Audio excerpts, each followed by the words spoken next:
Jeff Carlisle not particularly impressed. You take a look at his player ratings. Ream with the highest, him and Morris getting 8 out of 10. Let's welcome in Sebastian Salazar to the show, shall we? Seb, big takeaway from last night?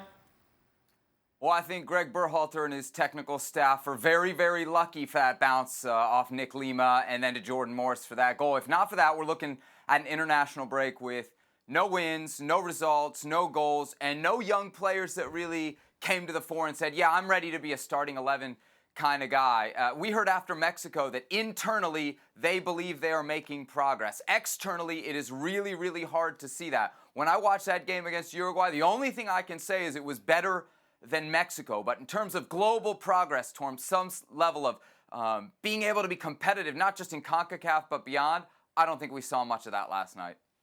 Harsh? Not harsh. I came into this game saying, okay, I'm going to turn the page on Mexico. I'm going to leave that behind, and I'm going to evaluate this game for what it is. Just this game as a singular entity. There was nothing on that field and on that game to get you really excited, to get you interested in what's going on the field. Nothing that you can hang your hat on and say, you know what, I see progress here. I see a plan here. I see a player here that can take you to a different level. I see a player that is taking a hold of a position and he's going to be the guy, whether it's in CONCACAF qualifiers, whether it's in the World Cup, whether it's in Gold Cup. This is a guy that you can hang your hat on. This is a guy that can carry the flag. Outside of Christian Pulisic in this team, and he was not available for this game, but in general, when you speak of the U.S. national team, there isn't really a reason to get excited. And you could sense it in the stadium. There was no environment. You're playing in a baseball field. Well, that's something that U.S. Soccer has to ask questions and answer questions about. But the environment wasn't there, and it's because the fans are just sitting on their hands. There is no reason to cheer. There is no reason to get excited. To be quite honest with you, a lot of people are becoming apathetic to what's going on the field with the U.S. national team. I think that's obvious. Even the Americans are getting bored of the U.S. men's national team and the excuses. And that's never half of those players shouldn't be playing. I mean, they're just like handing caps out now willy-nilly. You know, you used to have to earn, whatever country you played for, you had to earn your core and earn your cap. Now it's like, oh, we're experimenting, stay patient with us. I mean, the fans are getting fed up with the men. The TV ratings, the bums on seats. You look at the women on their victory tour after the World Cup, they can't get enough of them in. Yeah. It's 50-odd thousand plus.